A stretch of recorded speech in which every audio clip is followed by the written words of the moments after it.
Neeya Naana last எபிசோட்ல வந்து பாத்தீங்கன்னா ஹஸ்பண்டும் ஒய்ஃபும் ஒன்னா சேர்ந்து வாழ்ந்துட்டு ஏதோ ஒரு காரணத்தினால ரெண்டு பேரும் பிரிஞ்சு இருந்துட்டு இல்ல டிவோர்ஸ் வாங்கிட்டு அதுக்கப்புறம் ரெண்டு பேரும் பிரிஞ்சு இருக்க முடியாம திருப்பி ஒன்னா சேர்ந்து வாழ்ந்த ஸ்டோரி தான் வந்து பாத்தீங்கன்னா போய்கிட்டு இருந்தது. அதுல ஒரு சில பேர்லாம் வந்து பாத்தீங்கன்னா ஹஸ்பண்ட் சுத்தமா சரியில்லை, சண்டை போட்டுட்டு இருக்காரு, அடிச்சிட்டு இருக்காரு, அதனால டிவோர்ஸ் வாங்கிட்டேன்னு சொன்னாங்க. இந்த பக்கம் வந்து பாத்தீங்கன்னா பொண்டாட்டி சரியில்லை, எப்போதாலும் கத்திக்கிட்டே இருக்கான்னு வேற சொல்லிட்டு இருந்தாங்க.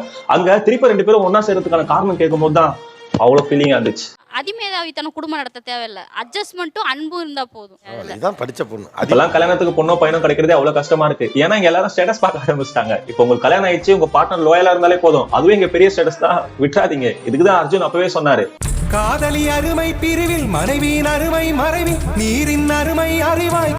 அந்த மாதிரி நார்த் இந்தியால ஒருத்தரோட ஒய்ஃப் எனக்கு டிவோர்ஸ் வேணும்னு சொல்லிட்டு கோர்ட்ல போய் கம்ப்ளைண்ட் கொடுத்துறாங்க. அதுக்கப்புறம் ஹஸ்பண்ட் ஒரு பாட்டு பாடி வந்து பார்த்தா அவங்க ஒய்ஃபை கரெக்ட் பண்ணி திருப்பி வீட்டுக்கு கொண்டு வந்துட்டாங்களாம். அந்த மாதிரி உங்க பார்ட்னர் சண்டை போட்டாலும் இல்ல பிரிஞ்சிட்டாலோ என்ன பாட்டு ஞாபகம் வரும்னு சொல்லிட்டு கீழே கமெண்ட் செக்ஷன் சொல்லுங்க.